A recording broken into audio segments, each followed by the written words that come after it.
Oh, this is how we do. My man Howie Roseman always coming through in the clutch. He is that boy. I'm here to tell you that right now. Howie Roseman once again. Now listen, we're gonna talk about this Michael Carter trade. I'm gonna do a few dissections, right? We're gonna break down a few plays, but I wanted to come in here and talk about the ramifications of trading for Michael Carter from the New York Jets. Now, Michael Carter, a pure inside cornerback. And if you watch this channel, you know where I'm going by. You know where I'm going with this one right here. My man Cooper DeJean. This is perhaps the only channel in media that has been championing for Cooper DeJean to be a full-time outside corner. And it has been like that for, almost a year now. I want to see Cooper DeJean at a full-time outside corner, and you would think that trading for Michael Carter pushes that man to a full-time role. He is already a starter outside in base packages, right? Started the game out in I think the New York Giants actually started the game out to where we had to start in a 34 alignment. So Cooper DeJean literally starting outside corner in base packages. Now this could free him up to be the full-time guy there. Now, this is the Philadelphia Eagles. I have been burned quite a few times out this joint thinking about my analysis previously. Bryce Huff, right? A previous trade with the New York Jets. I thought we were trading for one of the best young pass rushers in the game. And I say pass rusher, when y'all know my jargon is edge player. He is a pass rusher. He's a guy that you put him in on money downs and let him get after the passer. However, he comes to the Philadelphia Eagles and Vic Fangio wants to make him a complete player, and they want to make him an edge outside linebacker on his feet. He's a 4-point stance guy, get to the quarterback on money downs. He has a terrible year here, right? He said it himself, right? He hated his time here and all that. He goes to the San Francisco 49ers, and he has more sacks than everybody on this team, right?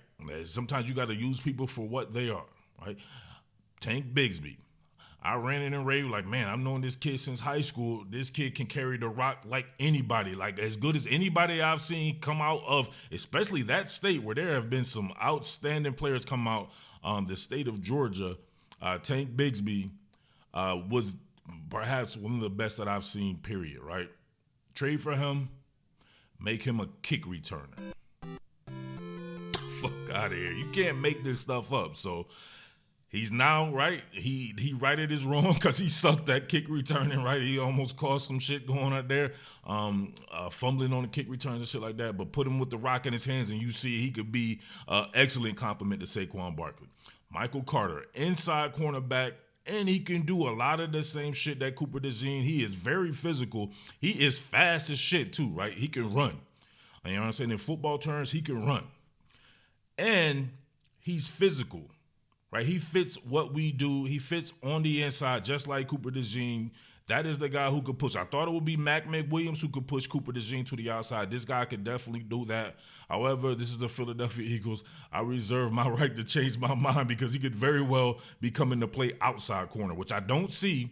But, I mean, we've seen it happen before. They'll put you where you have not been before. So, with that being said, man, let's look at some of this shit right here. Boy, this is lit. What more can I say? Top Billin. Remember, he's coming from the New York Jets. They've played some great defense over the years, especially under Robert Saleh. They will continue to play some good defense here coming up soon when Coach Glenn gets it together here. But he's been around some really great defenders in front of him and behind him and to the side of him, like Sauce Gardner and these people that he's played with. So he come to something that should look pretty familiar to him. They've used him a lot to play man coverage in the slot. So that's a specialty there. That allows us to do a lot of shit, right? We were playing a lot of zone, trying to hide Keely Ringo, right? I'm being honest with you. They're trying to hide Keely Ringo and make him not have to cover as much and all that. A guy like this and then Cooper DeJean on the field at the same time, of course, with one of the very best doing it, Quinyon Mitchell, that opens up a lot of shit that we would want to do. But you can see him right here. Falling off, keeping containing, strike. Look at that right there. Let me, you know what I'm saying? If you didn't see that, for the uninitiated here, right? He's in man coverage, rolling to the outside. Jalen Warren getting to the outside here. They did a good job of kind of creasing this. You got Sauce Gardner right here, a little bit stuck too far inside.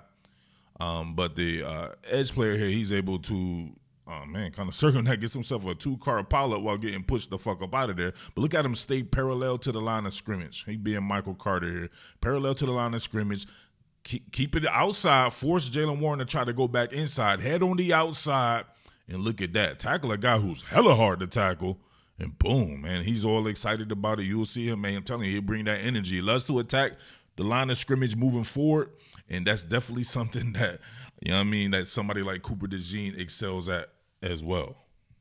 Michael Carter across from the tight end, which would denote some type of zone coverage or at least zone with man principles to it, because you can see Quincy Williams more in the vicinity of the actual slot wide receiver.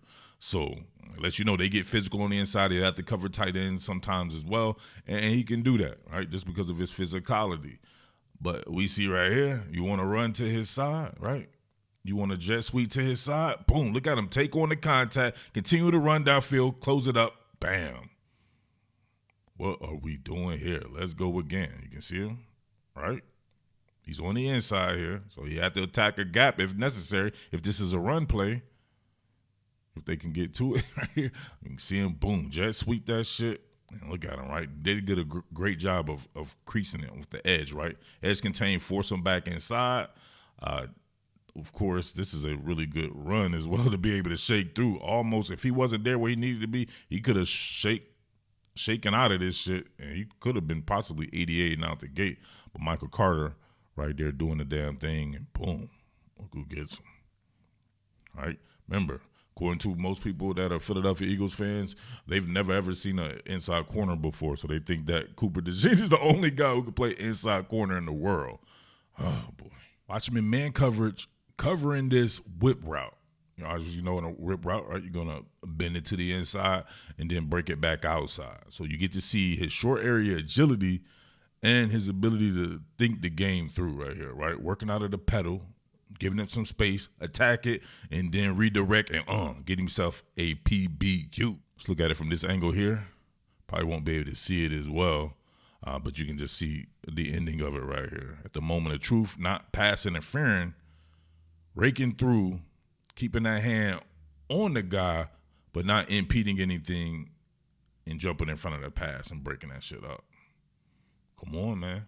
Once again, man coverage, you'll get the wide receiver coming in motion, and then at the snap, he's behind, so he's running in kinetic motion here to get this bender, right, or this dig.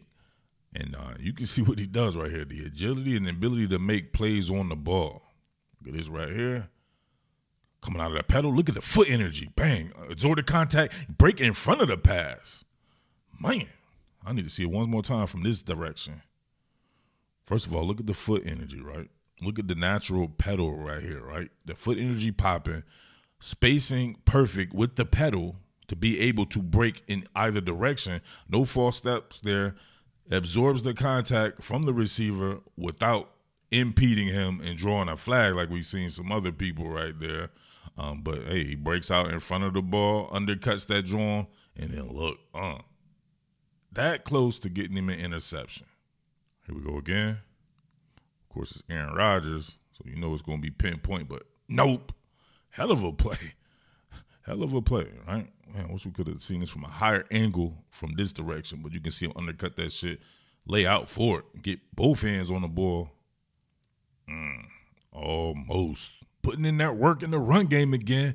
That's what I want to see. I want to see us level up in rushing defense, and having him and Cooper DeJean on the field at the same time takes off poor tacklers like Keely Ringo and Adoree Jackson. So that alone, you'll see, should level up the defense right along with his coverage skills and his ability to think the game through. So you get this sweep right here by Jaylen Warren, and you can see him absorb the contact. You're going to really get to see the physicality on this one too. Look at this. Bang! Stay parallel. Once again, run it down, hitting it to the edge and the contain. This is your corner act. Look at that. Look at him take on the contact right here, right? We have linebackers who won't take on contact. I'm going to let that go, but we're going to revisit that here soon too. Jahad Campbell. But bang, right there It's the contact, absorbs that right plug and shrug. Gets rid of it. That's a lineman. Right? He's getting rid of a lineman and running down Kenneth Gainwell. Right? It's not Jalen Warren. It's Kenneth Gainwell. KG in this building. Damn, let's go to bang. Tackling KG, doing the damn thing. So, listen, I'll probably have a little bit more on this one, right? This quick joint right here. You know, boy, I got to get back to life.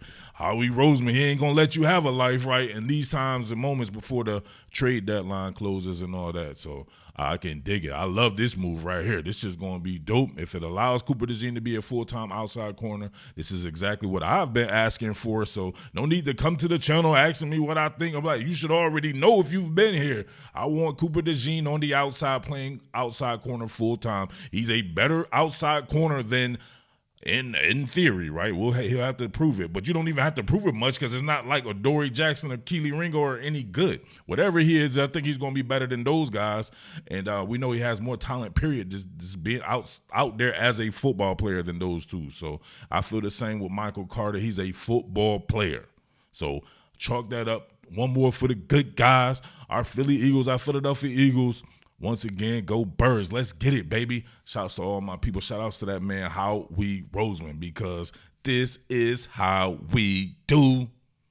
Let's get it. Down north, North Philly. Let's go. What more can I say? Top Billin.